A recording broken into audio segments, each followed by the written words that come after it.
নমস্কাৰ পডকাষ্ট চেনেলটো ক্লিক কৰাৰ বাবে ধন্যবাদ। আমি আজি পডকাষ্ট চেনেলটো আৰম্ভ কৰিছোঁ। আমাৰ এজন বিশিষ্ট নাট্যকাৰ আৰু ৰচনাও কৰে, তেখেতে নিজে পৰিচালনাও কৰে। তেখেতৰ নামটো হৈছে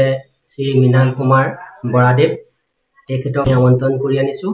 গতিকে আমি এয়া চাওক, এয়া মৃণাল কুমাৰ বৰাদেৱ। নমস্কাৰ। নমস্কাৰ দাদা। আপোনাৰ ভালেই ন? খবৰ খাতি ভালে? ভালে। আমি প্ৰথমতে আপোনাৰ স্কুলীয়া আৰু কলেজীয়া জীৱন কেনেকে পাৰ কৰিলে, অতিবাহিত হ'ল, তাৰ বিষয়ে অকণমান জানিব বিচাৰিছোঁ। আচলতে মোৰ ঘৰ নগাঁও জিলাৰ পুৰণি গুদাম কঠালি গাঁৱত। মোৰ শৈশৱৰ যি প্ৰাথমিক শিক্ষা 28 নং কঢ়ালি গধুৰীয়া প্ৰাথমিক বিদ্যালয়, তাতে আৰম্ভ কৰিছিলোঁ। আৰু 5ম শ্ৰেণীৰ পৰা 10ম শ্ৰেণীলৈ মই কৰৰণী উচ্চতৰ মাধ্যমিক বিদ্যালয়ত অধ্যয়ন কৰিছিলোঁ। আৰু মোৰ যি স্নাতক হায়াৰ ছেকেণ্ডেৰী উচ্চতৰ মাধ্যমিক আৰু স্নাতক নগাঁও কলেজৰ পৰা কৰিছিলোঁ। জিঅ'গ্ৰাফিক মেজৰ আছিলে মোৰ। আৰু শিক্ষা জীৱন বুলি ক'লে এইখিনি হৈছে যিখিনি মই সচৰাচৰ বিদ্যায়তনিক শিক্ষাৰ কথা কয়। পাছত মই নাট্য শিক্ষা যিহেতু ললো, বা আজি এটা নাটকৰ মানুহ হিচাপে মই কাম কৰি আছো, নাটকৰ শিক্ষাটোৰ কথাও ক'ব লাগিব এইখিনি যে নাটকৰ শিক্ষা মই অসমৰ বিভিন্ন ঠাইত অনুষ্ঠিত হোৱা নাট কৰ্মশালাসমূহত অংশগ্ৰহণ কৰিছিলোঁ। আৰু নাটকৰ উচ্চ শিক্ষা আচলতে গ্ৰহণ কৰিছিলোঁ মই 1999 চনত গুৱাহাটীৰ চিগাল থিয়েটাৰ একাডেমীত, যিখন মানে নাটকৰ বিদ্যালয়। অসমৰ বা ভাৰতবৰ্ষৰ দুজন প্ৰসিদ্ধ নাট্যকৰ্মী বাহাৰুল ইছলাম আৰু ভাগীৰথী বাইদেউ, তেখেতসকলে পৰিচালনা কৰে। তেখেতসকলে আজি ৰাষ্ট্ৰীয় বা আন্তঃৰাষ্ট্ৰীয় পৰ্যায়তো বিখ্যাত নাটকৰ জগতে বা ফিল্মৰ জগততে হওক। তেখেতসকলৰ মই ছাত্ৰ। তাৰ বাদে ৰাষ্ট্ৰীয় নাট্য বিদ্যালয় নতুন দিল্লীৰ অধীনত এক্সটেনশ্যন প্ৰগ্ৰেমৰ কেইবাটাও মই নাট কৰ্মশালাত অংশগ্ৰহণ কৰিছোঁ। নাটকৰ শিক্ষা ভাল লাগিলে। আমি এতিয়া এটা কথা জানিব বিচাৰিছোঁ, আপুনি কোনজন ব্যক্তিৰ আদৰ্শ বুকুত বান্ধি পেলাই আপুনি নাটকীয় জীৱনত আগবাঢ়ি গৈছিলে? আচলতে একেবাৰে চিধাকে ক'বলৈ গ'লে কথাটো মোৰ মা। হয়, চিধাকে ক'বলৈ গ'লে আপোনাৰ মা। মা প্ৰতিটো মুহূৰ্তত মোৰ পিছত আছিলে। দেউতাও আছিলে, কিন্তু মোৰ মাৰ পৰা মোৰ এই গুণখিনি আহিছে বুলি মই বেছিকৈ ভাবোঁ। কাৰণ মোৰ মামাৰ পৰিয়ালত প্ৰতিজন মামাহঁতৰ সন্তান সকলো নাট্য জগতৰ লগত জড়িত। গতিকে সেইকাৰণে মোৰ মাৰ পৰা আহিছে বুলি পেলাই মই ভাবোঁ। আৰু মা আগবঢ়াই দিয়াৰ কাৰণে আজি মই এইখিনি যিকণ হ'ব পাৰিছোঁ, ৰাইজৰ যিকণ মৰম পাইছোঁ সেইকণ হ'ব পাৰিছোঁ মই। যিহেতুকে ধৰক আমাৰ এটা কথা আছে যে মামাৰ পৰিয়ালটো যদি বৰ শিক্ষিত হয়, শিক্ষাৰ দিশত আগবঢ়া বা নাটকীয় দিশত যদি আগবঢ়া, তেতিয়াহ'লে ভাগিন সকললৈও সেইটো মানে এটা টান এটা আহি যায়। গতিকে যিবিলাক আদৰ্শ, যিবিলাক নীতিগত, যিবিলাক সকলোখিনি ভাগিনলৈ আহে। হয়। তাৰপিছত আমি এটা কথা জানিব বিচাৰোঁ, সামাজিক নাটক ৰচনা কৰা আৰু পৰিচালনা কৰা আপুনি কেতিয়াৰ পৰা আৰম্ভ কৰিছিলে? সামাজিক যিবিলাক ৰচনা আৰু পৰিচালনা। হয় হয়। ৰচনা আচলতে নাটক মই যেতিয়া চিগাল থিয়েটাৰ একাডেমীত পঢ়িছিলোঁ, তেতিয়া মই এখন নাটক লিখিছিলোঁ 1999 চনত।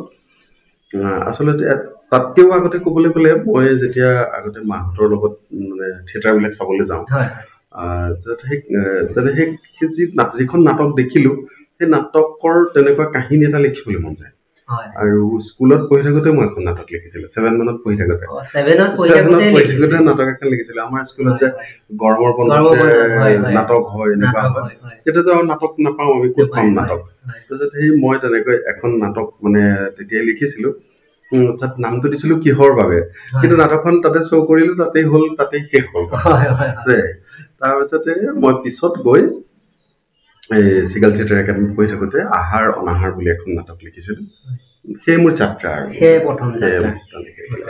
আৰু সেইবিলাক নাটক আছে সেই আহাৰ অনাহাৰখনৰ পৰা এতিয়ালৈকে যিখিনি ৰচনা কৰিছোঁ সেইখিনি মই সংৰক্ষণ কৰি ৰাখিছোঁ কিহৰ বাবে এখন নাই আৰু তাৰমানে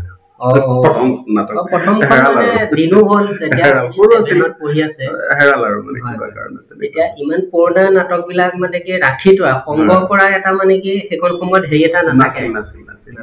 আৰু পৰিচালনাৰ ক্ষেত্ৰতে মই প্ৰথমখন নাটক পৰিচালনা কৰিছিলোঁ মই অতনু ভূঞাৰ উন্মাদৰ দেশত একাংক নাটক সেইখন নাটকত মোৰ কেইজনমান দাদা কেইজনমান বন্ধু ভাতৃ আমি এনেকে মিলি পেলাই কৰিছিলোঁ একাংকিকা নাটকখন সেইখন আছিলে আৰু নাটকখনৰ চনটো বোধ কৰোঁ 95 মান আছিলে 1995 চন মান আছিল প্ৰথমখন পৰিচালনা কৰা নাটক আমাৰ এই কুৱেশ্যন ভাগ আছিলে বাৰু যে আপুনি কেতিয়া কোনখন নাটক ৰচনা কৰিছিল আৰু পৰিচালনা ক'ত কৰিছিলে প্ৰশ্নটো আছিলে আপুনি আগতীয়াকৈ যেতিয়া ক'লে কোন জেগাত কৰিছিলে নাটকখন আচলতে এখন একাংক নাট প্ৰতিযোগিতা যিহেতু আমাৰ নগাঁও প্ৰতিযোগিতা গতিকে নাটকখন যিহেতু আমাৰ নগাঁও অঞ্চলত তেতিয়া বহাগ বিহু আৰু হ'ল বিষ্ণুৰাভা দিৱস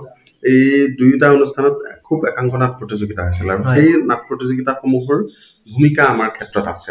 নহ'লে ক'ত নাট চৰ্চা কৰিলোহেঁতেন গতিকে তেনেকৈ হৈছিল ডিফলুত হৈছিলে বৰঘাটত হৈছিলে এনেকৈ ঢিঙত কৰিছিলোগৈ তেনেকুৱা আছিলে বৰ্তমানে আপোনাৰ কিমানখন নাটক ৰচনা কৰা হ'ল নাটকৰ ৰচনা মোৰ 20ৰো অধিক 20-21খন নাটক মই ৰচনা পূৰ্ণাংগ আৰু একাংক মিলাই পেলাই আৰু তাৰ বাদে মই 5খন মানে নাটক মানে নাট্যৰূপ দিছোঁ নাট্যৰূপ মানে গল্পৰ পৰা নাট্যৰূপ দিছোঁ মহিম বৰাৰ গল্পৰ পৰা দিছোঁ মাছ আৰু মানুহে শেহতীয়াকৈ চলি আছে তেওঁলোকে মাছ নাম দিছোঁ তাৰপাছতে হুদুম দেও বুলি এটা গল্প ইমৰান হুছেইনৰ সেইটো এটা মোক ভাল পোৱা নাটক এখন মানে ভাল পায় এখন নাটক ডক্টৰ প্ৰয়াগ শইকীয়াৰ সূৰ্য কথা জাহিৰুল হুছেইনৰ 7 নম্বৰৰ সন্ধানত সেইখন নাটকৰ নাম ৰাখিলোঁ মই 17 মানে গল্পৰ নামটো কেতিয়াবা আমি নাটকলৈ আনোতে নামটো বেলেগ কৰি দিব পাৰোঁ তেনেকৈ কোনখন বেলেগ কৰি দিছোঁ হুদুম দেও কিন্তু হুদুম দেও হৈ আছে কিবা সূৰ্য কথা হৈ আছে কিন্তু অপূৰ্ব শৰ্মাৰ এখন এটা গল্পৰ পৰা মই কৰিছিলোঁ বাঘেটাপুৰ ৰাতি ভাল গল্প সেইটো গল্প তেনেকৈ ৰাখিছোঁ নাটক নাট্যৰূপটো আৰু সেইখন মই চিগাল থিয়েটাৰ একাডেমীত মই মানে ডাইৰেকশ্যন কৰিছিলোঁ আৰু মই নাট্যৰূপ দিছিলোঁ আৰু পৰিচালনা কৰাৰ কথাটো একজেক্টলি মোৰ মনত নাই মই লিখা যিমানখিনি নাটক মইতো পৰিচালনা কৰিছোঁ তাৰপৰাও মই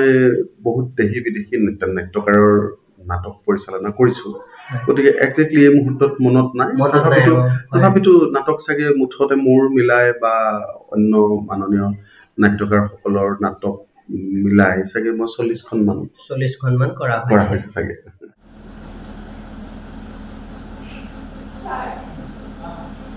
কি ক'লে আমি বহুত বুঝা কিন্তু তেওঁ মাটি মই নুখুজো একেবাৰে আপুৰুষ তেওঁ মতে মোৰে বিভাগৰ লগত কোনো লেনদেন নাই গতিকে মই কিয় আমি এতিয়া জানিব বিচাৰিছোঁ আপোনাৰ মা দেউতা আৰু ঘৰৰ মানে কি কথাখিনি মানে অকণমান ঘৰৰ বিষয়ে জানিবলৈ হ'লে মইতো কৈছোঁ ইতিমধ্যে যে মোৰ নগাঁও জিলাৰ পুৰণিকটা কঁহালী গাঁৱত ঘৰ মোৰ গাঁওখন এখন সংস্কৃতিবান গাঁও শৈশৱৰ মানে মোৰ গোটেই কথাবিলাকে সাংস্কৃতিক পৰিৱেশটোৱে মোক চাগে অলপ উৎসাহিত কৰি ৰাখিছে ঠিক সেইদৰে মোৰ ঘৰখনৰ মানে পৰিয়ালটোৰ যিটো উৎসাহ সেইটোও চাগে মোক অলপ উৎসাহিত কৰি ৰাখিছিল মোৰ মা কৈছোঁ বৰদোৱাৰ জীয়ৰী হয় মা এটা সংস্কৃতিবান পৰিয়ালৰ জন্মস্থানৰ হয়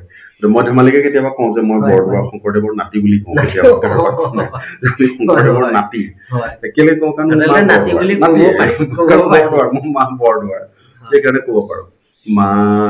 তেওঁ ইতিমধ্যে স্বৰ্গগামী হৈছে মা নাম কল্পনা বৰা আৰু দেউতা অনিৰাম বৰা দেউতাও ইতিমধ্যে স্বৰ্গগামী হৈছে দেউতা ভাল ভাৱৰীয়া আছিল আৰু তেখেতে ভাল মানে আধুনিক নাটকত অভিনয় কৰিছিল অসমীয়া মানে আমাৰ অংকীয়া নাটকতো তেখেতে ভাওনা কৰা নিজে দেখিছোঁ আমি আৰু খুব ভাল নাটক ষ্টেজলৈ যাবলৈ বিচাৰিছিলোঁ যে দেউতাক পিটিছে এইটো কথা কিন্তু মনত ৰাখিব এইটো চাগে মোক খুব বেছি 6-7 বছৰো নাই হোৱা বয়স 5 বছৰমান চাগে হৈছিলে বয়স গতিকে তেনেকৈ দেউতাক মনত আছে তাৰ মৃত্যুৰ আগমুহূৰ্তলৈকে তেওঁ মানে কিছু সময় মানে কিছুদিন আগলৈকে তেওঁ অভিনয় কৰিছিল ভাওনাত কৰিছিলে আৰু মোৰ ঘৰখন মোৰ পৰিবাৰ তেওঁ মোৰ দুৰ্ভাগ্য এইটো তেওঁ ইতিমধ্যে চৰগামী হৈছে কিন্তু তেওঁ অসমৰ বা ৰাষ্ট্ৰীয় পৰ্যায়ৰ এগৰাকী ভাল মঞ্চ অভিনেত্ৰী আৰু তেওঁ কেইবাখনো শ্বৰ্ট ফিল্মো কৰিছিলে যি আন্তৰ্জাতিক পৰ্যায়ত মানে শ্ব' হৈছিলে সংগীত হৈছিলে বাৰ্লিন চাৰ্লিনতো শ্ব' হৈছিলে এনেকুৱাকে গতিকে দুখনমান তেওঁ শ্বৰ্ট ফিল্ম কৰিছিল আৰু এখন ভাল চিৰিয়েল কৰিছিল তেনেকুৱাকে গতিকে এতিয়া মোৰ ছোৱালী তাই খুব ভালকে অভিনয় কৰে নাটক লিখিছে পৰিচালনা ঘৰখনত সেই পৰিৱেশটো আছে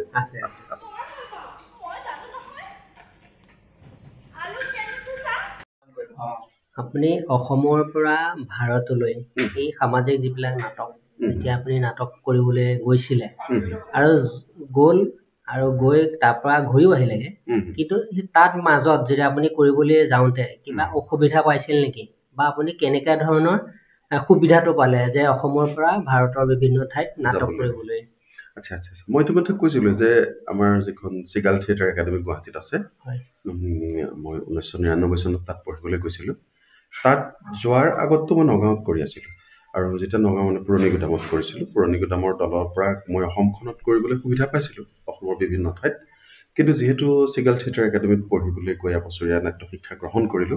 তা গ্ৰহণ কৰাৰ একদম আমাৰ যেটা কোৰ্সটো শেষ হৈছিলে এই শেষ হোৱাৰ একেবাৰে মাৰ্চত শেষ হৈছিল আৰু তেতিয়া আমি এটা ডাঙৰ যাত্ৰা পাইছিলো কেৰালা আমি প্ৰথম মই ভাৰতবৰ্ষৰ অসমৰ বাতি যদি নাটক কৰিছোগে তো মই কেৰালাত নাটক কৰিছিলো কেৰালাৰ পৰা বাহিৰ বাহিৰ আহি দিল্লীত নাটক কৰি আমি ঘৰ পাইছিলো প্ৰথম যাত্ৰাটো আছিল মোৰ তেনেকুৱা গুৱাহাটী টু কেৰালা টু দিল্লী তাৰ পাছত এতিয়ালৈকে 25 চন হেতু 2000 চনৰ কথা 2000 মাৰ্চৰ কথা আছিল আৰু তেতিয়াৰ পৰা এই 25 চলে এই 25টা বছৰে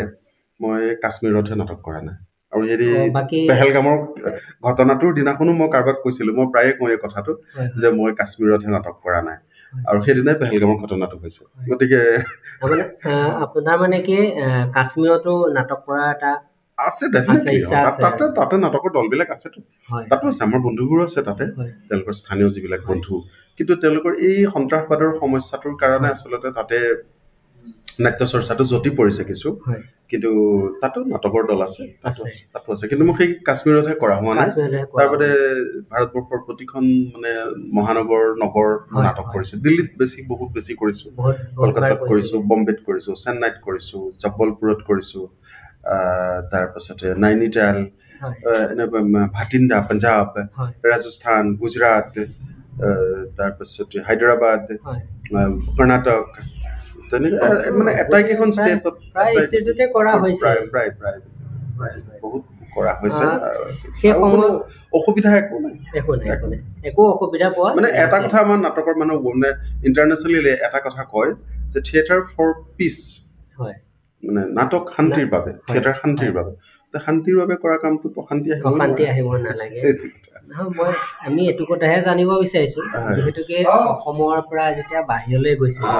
গতিকে যোৱাৰ কাৰণে কিছু ধৰক থকা কৰা অসুবিধা হ'ব পাৰে বা তেনেকুৱা ধৰণৰ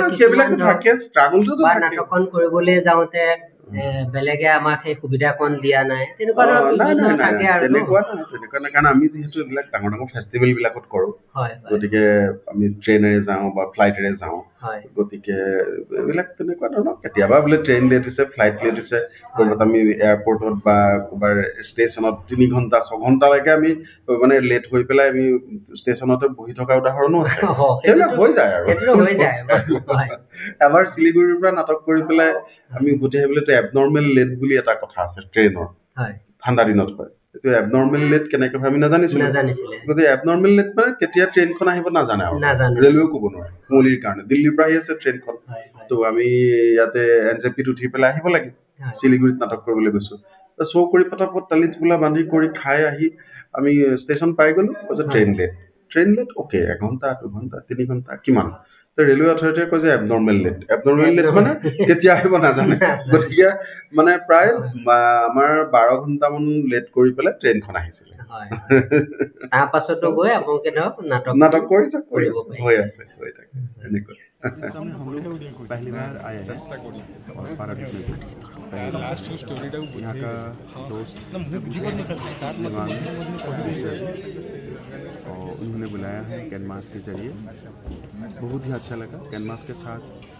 हम लोगों को गाले आको लास्ट সৰু কালৰ এটা ভাল লগা সময় মানে কোনোবা এটা মুহূৰ্ত এই মুহূৰ্তটো মানে ভাল লগা মুহূৰ্ত আছিল সৰু কালৰ আছে ঢেৰ আছে এতিয়া মই যেহেতু এটা কলমপুৰীয়া দেখা এতিয়া আজি তাৰিখত ক'বলৈ গ'লে এতিয়া কলমখন মানে মোৰ খুব প্ৰিয় কলমখন মোৰ খুব প্ৰিয় এই কলমৰ পাৰতে মই অকলে থাকি বহুত চিন্তা ভাৱনা কৰি মই ভাল পাইছিলোঁ এটা কালত এতিয়া আৰু লাহেকে অলপ মানে সেই সম্বন্ধটো কমিছে কলমখনৰ সৈতে মোৰ হয়তো কৰ্মব্যস্ততাৰ কাৰণে কৰ্মব্যস্ত কিন্তু মই নিজান নিশা বা গধূলি সময়ত অকলে কলমৰ দলঙৰ ওপৰত ৰৈ থাকি বা সেই আমাৰ এলপি স্কুলখনৰ সন্মুখৰ পুল এটাত বহি থাকি মই সাংঘাতিক ধৰণৰ এটা মানে ৰোমাঞ্চিত হৈ উঠো মই গতিকে কলঙত সেই কলমখনৰ লগত মোৰ যিটো সম্বন্ধ সৰুতে সাঁতোৰা বা বিভিন্ন কথাত বহাগত বিহুত গা ধোৱা এই কথাটোৱে মোক সাংঘাতিক ধৰণৰ ৰোমাঞ্চিত কৰে কলমখনৰ বহুত প্ৰভাৱ আছে মোৰ ওপৰত মানে কি যাক যিটো ভাল লাগে মানে সেইটো মানে উপভোগ কৰি বা অনুভৱ কৰি সঁচাকৈ ভাল লাগে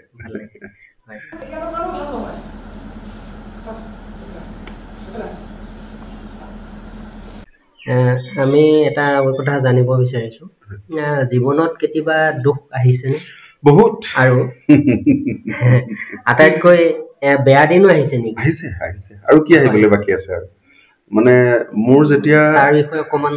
মই যে ইতিমধ্যে কৈছো মোৰ মা দেউতা পত্নী ঢুকাইছে আৰু কি দুখ পাবলৈ আছে ভাষা নাই মানে সন্তানৰ অতিকে প্ৰিয় হল পিতৃ মাতৃ আৰু যেতিয়া এজন পুৰুষ বুলি যেতিয়া কম তেতিয়া তেওঁৰ চাগে পিতৃ মাতৃৰ ওপৰত সন্মান বা মৰমখিনি ৰাখি পত্নীকে চাগে মৰম কৰা হয় তাতে মোৰ পত্নী আছিলে কবিতা বৰা তেওঁ মোৰ বন্ধু মোৰ ভগ্নীৰ দৰে তেওঁ মানে মোতকে 10 বছৰ সৰু অতি প্ৰতিভাৱান এগৰাকী অভিনেত্ৰী আছিলে তো মই কোৱা কথা নহয় আজি তেওঁৰ মৃত্যুৰ পাছতো আজি অসমখন বা ভাৰতবৰ্ষত য'ত তেওঁক চিনি পাইছিল মানুহে তেওঁক স্মৰণ কৰে আজি এই কবিতাৰ মুক্ত কেৰেক্টাৰ বৰ ইমান জীৱন্তকে তেওঁ অভিনয় কৰি গৈছিল গতিকে এওঁলোকৰ মৃত্যুবোৰে মোক একোটা মানে মোৰ যে এনেকে যে মিনাৰ এটা যে খহি পৰে চপৰা গতিকে তেনেকুৱা ধৰণৰ দুখ মোৰ জীৱনত মানে কম বয়সত পাইছো খুব কম বয়সত পাইছো কাৰণ মই মোৰ 28 বছৰ যেতিয়া মোৰ বয়স তেতিয়া মোৰ দেউতা ঢুকাইছে গতিকে তাৰ পাছত আকৌ মই 30 বছৰ বয়সত বিয়া পাতিছো আৰু মোৰ মাত্ৰ 17 বছৰ পালো মই আমাৰ বৈবাহিক জীৱন 2003 চনত বিয়া পাতি 2020 চনত তেওঁ ঢুকালে হয় আৰু আটাইতকৈ ডাঙৰ কথা তুমি আজি মোৰ কাৰণে এটা খুব সুখৰ দিন আৰু দুখৰ দিন আজি মোৰ মানে বিবাহৰ 22 বছৰ সম্পূৰ্ণ আজি 11 মে যে আজি ৰাতিপুৱা উঠি কেনে মনটো খুব বেয়া লাগিছে যে আজি মোৰ বিবাহৰ 22 বছৰ সম্পূৰ্ণ হৈছে মই এটা ষ্টেটাছ দিব পৰা নাই বা নিদিওঁ মানে কাৰণ সেই তথাপিতো মই তেওঁক স্মৰণ কৰিছো বা আমাৰ সেই বিশেষ দিনটো মই আজি মানে মনলৈ আনিছো যে আজি এনেকুৱা এটা দিনতে ধৰা হয় তোমাৰ পদূলিত থিয় হৈছিলো গতিকে আমিও এই পডকাষ্ট চেনেলৰ জৰিয়তে আমাৰ বৌলে তেওঁ য'ত আছে ভালে থাকক কুশলে থাকক তাৰে কামনা কৰিছো আপোনাৰ যি 22 বছৰ উকলি গ'ল তাৰো শুভেচ্ছা জনাইছো ধন্যবাদ ৰংগালয় নামটো কেনেকৈ নামটো আপুনি ৰাখিবলগীয়া হ'ল বা কিয় ৰাখিলে তাৰপিছতে এই ৰংগালয় বুলি এই ষ্টুডিঅ'টো যিটো ষ্টুডিঅ' আপুনি এতিয়া সজাই তুলিছে সেই ষ্টুডিঅ' কেনেকৈ কিয় সাজিবলৈ মন গ'ল আপোনাৰ এই দুটা কথা আমি অকণমান জানিব বিচাৰিছো মানে মই যেতিয়া নাট্য শিক্ষা 2000 চনত মই সম্পূৰ্ণ কৰিছিলো গুৱাহাটীতে তেতিয়া মই তাত দেখিছিলো মানে তেওঁলোকৰ এটা ক্লাছৰুম আছিল তাৰপিছত তাতে নাটক হয় তাৰপিছতে তাতে মানে ক্লাছ হয় তাত যেতিয়া মই ক্লাছ কৰি থাকোঁ ছাৰ মেডামহঁতক দেখি থাকিলে মই নাটকৰ শিক্ষাই গ্ৰহণ কৰি এয়াও আচলতে নাটকৰ তথাপিতো মানে তেওঁলোকে যিখিনি পাঠ পঢ়াই থাকে পাঠখিনি পঢ়াই থাকোঁতে মোৰ মনটো মানে তাতকে অলপমান উৰি গৈ পেলাই বেলেগ এটা সপোনৰ দুনিয়াত ঘূৰি ফুৰে যে এনেকুৱা এটা স্পেচ যদি মোৰ নিজাকে থাকে য'ত মই যিকোনো সময়ত নাটক কৰিব পাৰিম য'ত মই মানে দৰ্শক মাতি দুজন তাত দেখুৱাব পাৰিম নিজাকে এটা সৰু স্পেচ থাকিব এনেকুৱা ধৰণৰ তাৰপিছত গৈ আমাৰ চেগাল থিয়েটাৰ ষ্টুডিঅ' খুলিলে ছাৰৰ ঘৰৰ ওপৰত তেতিয়া মই চাওঁ ইয়াতে নাটক কৰিব পাৰোঁ আমি নাটক কৰিছিলোঁ তাতে গৈ মৃণাল মাহী কৰিছিলোঁ ৰাজকাৰেঙৰ সাধু কৰিছিলোঁ তাতে তেতিয়া আৰু মনটো দৃঢ় হ'ল যে এনেকুৱা এটা কিবা এটা কৰিব লাগিব মোৰ সপোনত সেই বস্তুটো ঘূৰি ফুৰে আৰু সেইকাৰণে মই 2000 চনত মই ৰংগালয় নাট্যদল ইয়াত খুলিছিলোঁ যে এটা নিজাকে নাট্যদল লাগে মানে কি ৰংগালয় মানে এটা নাট্যদলৰ নাম আমাৰ নাট্যদলৰ নামটো হৈছে ৰংগালয় গতিকে ৰংগালয়টো আমি খুলিছিলোঁ 2000 চনত তাৰ পৰা আমি নাটক কৰি আছো ৰংগালয়ৰ বেনাৰত মানে আমি নাটক কৰি আছো আৰু যিটো আমাৰ নাটকৰ স্পেচ মানে ঠাই সেইখনৰ নাম দিলো আমি ৰংগালয় ষ্টুডিঅ' থিয়েটাৰ আৰু য'ত তুমি দেখিছা কহালাগাঁৱত যিটো স্থানত ৰংগালয় ষ্টুডিঅ' থিয়েটাৰটো আছে প্ৰায় 150 দৰ্শক বহিব পাৰে তাত আমাৰ ক্লাছ হয় তাত আমাৰ আখৰা হয় তাত আমাৰ নাটক হয় আৰু সেই মোৰ পত্নী কবিতা বৰাৰ মানে স্বৰ্গগামী হোৱাৰ পাছত আমি গোটেই ক্ষেত্ৰখনৰ নাম দিলো মানে ষ্টুডিঅ' আৰু সন্মুখৰ চোতাল সকলো গোটেই ক্ষেত্ৰখনৰ নাম দিলো আমি কবিতা নাট্য কানন তেনেকৈ দি পেলাই তাতে কাম কৰি আছো আৰু এই ৰংগালয় থিয়েটাৰ ষ্টুডিঅ'ত নাটক চাবলৈ অসমৰ বিভিন্নজন গুণী জ্ঞানী দৰ্শক আহে ইয়ালৈ আৰু অসমৰ আহে আৰু বাহিৰৰো আহে বাহিৰৰ ভাৰতবৰ্ষৰ বিভিন্ন প্ৰান্তৰ দৰ্শক বা নাট সমালোচক নাট্যকৰ্মী আমাৰ ৰংগালয়ৰ মজিয়াত মানে খোজ থৈছে সেইটো আমাৰ সৌভাগ্য হয় আমি আপোনাৰ পৰা আৰু এটা কথা জানিব বিচাৰিছো 19 শতিকাৰ আৰু 20 শতিকাৰ মাজত যিবিলাক চিনেমা আৰু ভ্ৰাম্যমানৰ নাটকবিলাক যেনেকৈ হৈ আছিলে তাৰ মাজত কিবা এখন পাৰ্থক্য আমি দেখিছে নেকি এই পাৰ্থক্যটো আমাক কোন জনাব নেকি আচলতে মই তুমি ফিল্মৰ কথা কৈছা বোলছবি চিনেমা আৰু নাটক এজ এ প্ৰেক্টিশনাৰ নকৰো আচলতে মই দৰ্শক যিটো নহয় বা ফিল্ম ক্ষেত্ৰখনৰ মই বৰ বিশেষ নাটকৰ কামহে কৰোঁ নাটকৰ মানে মই সুধিবহে বিচাৰিছো মানে যিবিলাক ধৰক ফিল্ম বিলাক যেতিয়া হৈ আছে যিবিলাক ধৰক মঞ্চ হেৰিয়াত হৈ আছে আৰু ভ্ৰাম্যমানৰ যিবিলাক নাটক আমি দেখিবলৈ যে পাই আছো সেই বিষয়ে কিবা পাৰ্থক্য দেখিছে নেকি পাৰ্থক্য সেইটো মানে সেইটো কথা সেইকাৰণে কৈছো মই দৰ্শক হিচাপে তাৰমানে মোৰ এটা ৰুচি আছে নিজা এটা ৰুচি আছে যে আমি শৈশৱতে আমি যিখিনি বোলছবি দেখিছিলো অসমীয়া ক্ষেত্ৰতে হওক যিখিনি হওক মানে ভাল লাগে আমাৰ নিজৰ কাহিনী নিচিনা লাগে যে যিটো কাহিনী দেখুৱাই থাকে আমাৰ কাহিনী তাৰমানে আমাৰ পৰিচিত লাগে মই নামটো নকওঁ এখন অসমীয়া ফিল্ম মই 1-2 চন মানত চাই তেতিয়াৰ পৰাই মই ভাবিছিলো অসমীয়া ফিল্ম এনেকুৱা কমাৰ্চিয়েল অসমীয়া ফিল্ম মই নাচাওঁ নামটো নকওঁ বাৰু ফিল্মখনৰ কিন্তু ইমানো অসমখন ইমানো মানে হেৰি হোৱা নাই যে বন্দুক বাৰুদ এনি টাইম মানে ওলাইয়ে থাকিব পিষ্টল উলিয়াই থৈছে মাৰিয়ে দিব ইমানো মানে ভাল বিষয় লৈ পেলাই কৰিব পৰা কাম বহুত আছে তাৰ মাজতে ভাল বোলছবি হৈ নথকা নহয় অসমৰ ক্ষেত্ৰতে হওক বা ভাৰতবৰ্ষৰ ক্ষেত্ৰতে হওক ভাল ধুনীয়া এণ্টাৰটেইনিঙো বৰ ধুনীয়া সুস্থ ৰুচিবোধৰ নাটক হৈছে খুব মানে ভাল চিন্তাশীল কামবোৰ ধুনীয়াকে শ্বকেচ কৰা হৈছে ইয়াৰ মানে ফিল্মত ভাল তাৰ মাজে খুব চিলেক্টেড কিছুমান কাম মই এতিয়াও চাওঁ মানে ভাল পাওঁ চাই পেলাই কিন্তু এনেকুৱা নহয় যে সকলো কামেই মোক মোহিত কৰিছে ভাই যিখন ফিল্ম অসমীয়া ঘৰ এখন অসমীয়া ছচাইটি এনেকুৱা হয় কিন্তু এনেকুৱা এখন আমি যদি জগত দেখো যিখন অপৰিচিত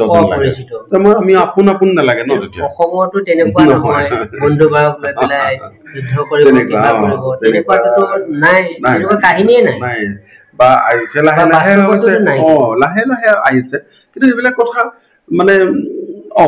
ড্ৰাগছে অসমক এতিয়া নৱপ্ৰজন্মক একদম মানে গ্ৰাস কৰিছে সেইটো বিষয়ক লৈ যদি কয় আমি মানি ল'ম আমি দেখি আছো পেপাৰে পত্ৰই গাঁৱে সমাজে আমি দেখি আছো কিন্তু যিটো বস্তু ধৰা অবাস্তৱ বা কৰবাত এটাহে হয় তেনেকুৱা ঘটনা এটা সামগ্ৰীকৰণ কৰি যদি কৰা হয় তেতিয়াহ'লেতো মানে ভাল নালাগিব ন কমাৰ্চিয়েলৰ নামত ইমানো শিপাহীন কৰি পেলাই কাহিনী ভাল নালাগিব আৰু ঠিক সেইদৰে ভ্ৰাম্যমানৰ আমি যিখিনি ডেকা বয়সলৈকে ভ্ৰাম্যমান দেখিছিলো উৎসৱৰ পৰা যে কিছু সংলাপ কিছু অভিনেতাৰ অভিনয় বা কিছুমান নাটক এতিয়াও সাজ বহি থৈ যায় দৰ্শককতো সাজ বহুৱাই থওঁ বুলি থব নোৱাৰে নহয় তাৰ গুণটো লাগিব গুণতেহে ধৰি ৰাখিব এতিয়াও মই ভ্ৰাম্যমানৰ কিছু প্ৰবীণ অভিনেতাক কৰবাত লগ পালে তেওঁৰ চৰিত্ৰটো তেওঁৰ সংলাপ মাতি মই কৈ শুনাও আপুনি এনেকে কৈছিলে এটা সংলাপ এনেকুৱা যে তোমালোকে মনত ৰাখিছা তেওঁৰ কাৰণে এইটো বিৰাট ভাল লগা কথা তেওঁ মানে মনত ৰাখিছে যে দৰ্শকে মোক এনেকে বহুত মানে সেই সংলাপটোৰ মনত ৰাখিবলগীয়া মানে নিজে নিজে ৰৈ গৈছে বা সেই নাটকখনৰ কাহিনী নাট্যকাৰজনক পালেও কেতিয়াবা কওঁ যে আপুনি এনেকুৱা এখন নাটক লিখিছিলে যে যিখন নাটক মানে এতিয়াও মোৰ মনত আছে এনেকুৱা বা অভিনেতাজনক বা কাহিনীটো বা নাট্য দলটোৰ প্ৰতি শ্ৰদ্ধা আছে তেনেকুৱা হয় কিন্তু সেই ক্ষেত্ৰত প্ৰযোজক ভ্ৰাম্যমানৰ ক্ষেত্ৰত কৈছো প্ৰযোজক আৰু পৰিচালক নাট্যকাৰ সকলো অকমান দায়বদ্ধ হবলৈ অকণ সুস্থ ৰুচিবোধৰ নাটক কমাৰ্চিয়েল কথাটোতো থাকিব বাণিজ্যটোক ৰাখি পেলাইওতো ভালকৈ কৰিব পাৰি মানে ডিছপজেবল হ'ব নালাগে আৰু কিন্তু এনেকুৱা হৈছে গোটেই কাহিনীটো মানে বলিউডৰ পৰা যে টানি পেলাই মানে নিজৰ প্ৰয়োজন লাগে মই যদি দৰ্শক হিচাপে কওঁ যে কাহিনীবিলাক যেন আমাৰ নিজৰ নহয় কাহিনীবিলাক এনেকুৱা লাগে আৰু মনটো মানে কি তাত বহি নাযায় না তাত চাবলৈ যোৱাৰ লগে লগে হুলস্থুল পৰিৱেশ ইমান মানে নাটকৰ হেৰি কৈ নাই খালি শব্দযন্ত্ৰৰ ইমান মানে অত্যাচাৰ আজিকালি মাজতেতো এইবছৰ এখন নাটক মই চাবলৈ গৈ পেলাই চাউণ্ড বক্সটোৰ ওচৰত বহাৰ কাৰণে মই একদম বুকুৰ ধপধপনিত মই ওলাই আহিম বুলি ভাবিছিলো তেনেকুৱাতো নাছিলে আগতে ধৰ লাইটিঙৰ ফকাচিঙো নাছিলে হ'ব পাৰে ধৰা চলিছিলে মানুহ কাৰণ কাহিনী আছিল ওকে টেকনিক্যালি সাউন্ড হৈছে ভাল কথা টেকনিক্যালি মানে আজি ডেভেলপ হৈছে ভাল কথা কিন্তু সেই মানে শব্দ প্ৰদূষণ হ'ব নালাগে এতিয়া কাহিনী চাবলৈ গৈছিল টেকনিক চাবলৈ নাযায় এতিয়া তো অসমীয়া যিখন চিনেমা চলি থাকে এতিয়া চলি আছে আপুনি চিনেমা গান বিলাক চাবলৈ যাব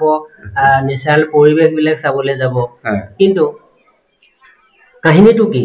সেইটো একো নাই গুৰুত্ব একো নাইকিয়া গতিকে সেইকাৰণে বেয়া লগা হৈছে আপুনি কি কব মানে কেনেকুৱা ধৰণৰ কৰিলে ভাল হয় মানে সেইটোৱে যিটো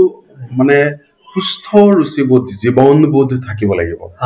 জীৱনবোধ থাকিব লাগিব আমি জীৱনটো তাত দেখা পাব লাগিব জীৱনৰ একোটা স্তৰ যাতে তাত খান্দি গৈ থাকিলেও জীৱন এনেকুৱাও হ'ব পাৰে এনেকুৱাও হ'ব পাৰে নে মানে জীৱনৰ গভীৰতালৈ যাব পাৰিব লাগিব তেতিয়াহে আমি সেইবিলাক বস্তু চাই ভাল পাম সেয়া ফুলছবিতেই হওক বা নাটকতে যি নাটকেই হওক ভ্ৰাম্যমানেই হওক বা আমাৰ এমেচাৰ নাটকেই হওক মানে সুস্থ ৰুচিবোধৰ নাটকেই হওক এইটো লাগিব তাৰমানে আমাক মই খুব এইটো ক্ষেত্ৰত এনেকুৱা নকওঁ কাৰণ মই মানে এজন সাধাৰণ দৰ্শক মোৰ ভিউটোহে কৈছো মোৰ ৰুচিটোহে কৈছো সেইকাৰণে মই কিছুমান বস্তু চাবলৈ নাযাওঁ গতিকে আমি এই ধাৰাটো যদি চলি থাকে এসময়ত অসমৰ যিটো হেৰি অসমীয়া মানুহৰ যিটো এটা কালচাৰেল এই বস্তুটো হেৰাই যাবগে নেকি তেনেকুৱা এটা মানে আচলতে হেৰাই নাযায় কাৰণ কথাটো এনেকুৱা হয় যে আচলতে সামগ্ৰিকভাৱে যদি এটা চৰ্চা হৈ থাকে তেতিয়াহ'লে বেছি ভাল হয় কিন্তু এনেকুৱা নহয় মানে ধৰা এতিয়া যেটা ভাওনা হেৰাই যাবগে নেকি এনেকুৱা যদি সন্দেহ কৰা যায় আজিৰ পৰা 100 বছৰ আগত যেনেকৈ ভাওনাৰ চৰ্চা হৈছিল এতিয়া নাই হোৱা তেনেকৈ হলে আমাৰ সন্দেহ হ'ব যে ভাওনা হেৰাই যাবগে নেকি মানে গতিকে বা অন্যান্য লোককলাসকলৰ কথা ক্ষেত্ৰত তুলনাত যেনেকৈ মৃত পায় বুলি ডাইং আৰ্ট ফৰ্ম হৈছে গতিকে চৰ্চা কৰি থাকিব লাগিব চৰ্চা কৰি থাকিলে এটা কলাৰ কেতিয়াও মৃত্যু হ'ব গতিকে সেইকাৰণে কলাকাৰসকল মহান ইমান কষ্ট স্বীকাৰ কৰি তেওঁলোকে এটা কলা চৰ্চা কৰি জীয়াই ৰাখে তাৰ সৃষ্টি কেতিয়া হৈছিল কিন্তু কোনেও ক'ব নোৱাৰে মই যদি সামগ্ৰিকভাৱে কওঁ যে দিন চন তাৰিখ নাই ধৰা কিন্তু এটা লোককলাবিলাক এনেকুৱাকে লোক জীৱনত সৃষ্টি হৈছিলে সেই মানে একদম প্ৰাচীন সময়ৰ পৰা গতিকে এইটোক আমি লৈ যোৱাটো অতীতলৈকে প্ৰত্যেকজন সমাজৰ ব্যক্তিৰ দায়িত্ব নিজৰ জাতিটোৰ লোককলাক মানে সন্মান কৰা আৰু তাক চৰ্চা কৰি থকাটো গতিকে সেইটো নকৰি পেলাই যদি আমি শিপাহীন কামবিলাক কৰোঁ তেতিয়াহ'লে আমাৰ এই শিপাবিলাক নাইকিয়া হৈ গ'লেতো গছ উভালি পৰিব এটা সদায় শিপাৰ গভীৰতা বৃদ্ধি কৰিব লাগিব মানে কি এতিয়া আমি এইটোৱে বুজি পাইছো যে যিবিলাক ধৰক এতিয়া ফিল্ম আৰু নাটক যিবিলাক হৈ আছে সেইবিলাক মানে শিপাহীন নাটক নহয় নহয় প্ৰত্যেকখন নহয় যিবিলাক সেইটো নহয় সেইটো মই নকওঁ যে সকলোতো নহয় শিপাহীনটো সকলো ভাল ভাল কাম হৈ আছে ইতিমধ্যে কৈছো বহুত ভাল কাম হৈ আছে ভাল কাম এতিয়াও হৈ চাওঁ এতিয়াও মানুহে চাবলৈ গৈ আছে হয় নহয় ভাল কাম চাবলৈ গৈ আছে মানুহে সেইটো নহয় মানে আমি এইটোৱে আশা কৰো যাতে আমাৰ অসমৰ নাটকবিলাক যে অসমৰ যিটো এটা হেৰি মানুহখিনি যদি অসমৰ মানুহ কেনেকুৱা সেইটোৰ ওপৰত লৈ গৈ বেছ কৰি যদি নাটকবিলাক ৰচনা কৰি পেলাই যদি কৰিব বিচাৰে নিজৰ কাহিনী হ'ব লাগে হ'ব লাগে নিজৰ ইয়াতে বহুত কাহিনী আমাৰ সমস্যা উপস্থাপন হ'ব লাগে হয় আমাৰ সমস্যাবিলাক উপস্থাপন হওক আৰ্ট ফৰ্মৰ জৰিয়তে হয় গতিকে আমাৰ আবেগবিলাক তাত মানে তাত প্ৰতিফলিত এইটো কথা তাত যি বিষয়ে হওক আমাৰ হ'ব লাগে বা আমাৰ এনেকুৱা কথাটো যে আমি বেলেগ আজি যেনেকে আমি বিদেশী নাটকো কৰি আছো শেক্সপিয়াৰ টেন্ডেলটো অসমৰ নহয় শেক্সপিয়াৰক আমি অসমত কৰি আছো আবেদনটো এনেকুৱা বিশ্বমুখী শেক্সপিয়াৰৰ নাটক আজি বিশ্বমুখী গতিকে সেই বিশ্বমুখীতা মানুহৰ কথা নিজৰ জেগাতে থাকি এনেকুৱাকে বস্তুটো তৈয়াৰ কৰিব লাগিব যে ই বিশ্বমুখী হয় তাৰ আবেদনটো তাৰ কোৱালিটিটো অকল নিজৰ ক্ষেত্ৰখন মানে ঘটনাটো এখন ঠাইৰ এখন কোনোবা এখন নিৰ্দিষ্ট ঠাইৰ কিন্তু তাক যদি আমি দৰ্শক হিচাপে চাওঁ এনেকুৱা এটা পৰ্যায়লৈ লৈ যাবগৈ লাগিব যে ই বিশ্বমুখী ইয়াত মানে বিশ্বৰ যিকোনো প্ৰান্তৰ মানুহে যাতে তাত নিজক দেখা পায় গম পাইছা সেই পৰ্যায়টোলৈ আমাৰ আৰ্ট ফৰ্ম যাব লাগিব তেতিয়াহে মানুহৰ বিশ্বমুখিতা পাব নহ'লে আজি শেক্সপিয়াৰক আমি অসমত কৰিছো অসমৰ নাটক এখন ইংলেণ্ডতো হ'ব লাগিব ইংলেণ্ডৰ মানুহ এজনে অসমৰ নাটকখনৰ সেই গুৰুত্বটো যাতে উপলব্ধি কৰি তাত তেওঁ নাটকখন মঞ্চায়ন কৰিবলৈ পাব লাগিব যে আমি এইখন নাটক এনেকুৱাই আমি ইয়াত কৰোঁ গতিকে সেই বস্তুটোত আমাৰ আমি সৃষ্টি কৰিব লাগিব সেইকাৰণে শিপাত থাকি কামটো এনেকুৱাকে কৰিব লাগিব এইটো কথা কৈছো শিপাহীন হৈ থকা নাই কামবোৰ এতিয়া সেইটো মই নকওঁ কিন্তু শিপাৰ গভীৰতা বৃদ্ধি কৰি আমাক এনেকুৱাকে লৈ যাব লাগিব যাতে আমাৰ জনজীৱনত বিশ্বই নিজৰ জীৱন দেখা পায় হয় আপুনি এতিয়া বৰ ধুনীয়া সুন্দৰ কথা এটা ক'লে এই কথাখিনি মানে খুবেই মানে দৰ্শকে মানে কি আমি বাৰ্তাটো যিটো পঠিয়াইছো দৰ্শকেও শুনি ভাল পাব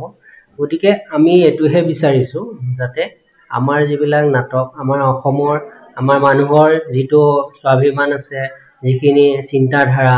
সেইখিনিক লৈ যদি আমি নাটকবোৰ কৰিব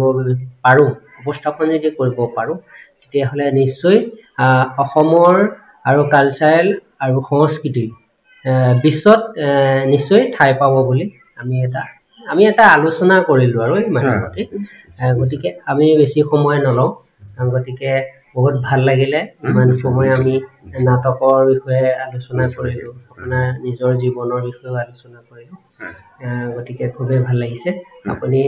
দিনটো আমাক দিয়াৰ বাবে বহুত ধন্যবাদ ধন্যবাদ জনাইছোঁ মই দৰ্শকসকলকো ধন্যবাদ জনাইছোঁ নেটৰ লগত চাহিদা কৰক নতুনকৈ এই পডকাষ্ট খুলিছে তেওঁ চেনেলটো ছাবস্ক্ৰাইব কৰক আপোনালোকে ছাবস্ক্ৰাইব কৰিব আৰু লাইক কৰিব কমেণ্টছ কৰিব ধন্যবাদ জনাইছোঁ